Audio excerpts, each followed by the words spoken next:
So it's been 3 months. I'm trying to solve a problem that most of the iOS development agencies face. It's about the test flight invitation.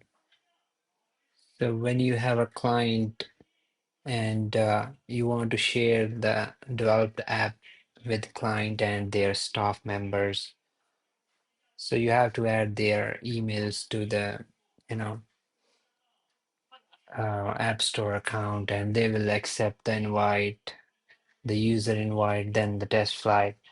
So it goes really, messy when they forget about accepting the invite and the invitation goes expired. You can't even send them any instructions because it's too technical sometimes.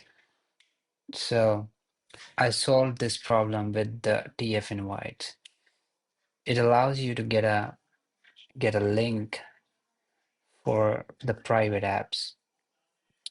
For example, I have 3 apps currently there. It gives me, uh, you know, public link here.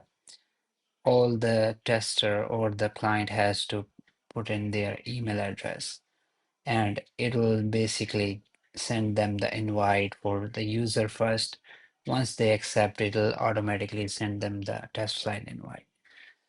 So I'm really happy with the product. My own agency use it for most of the apps now, and I've been improving it like every day. Stay tuned, and I'll keep you posted how it goes. Thank you.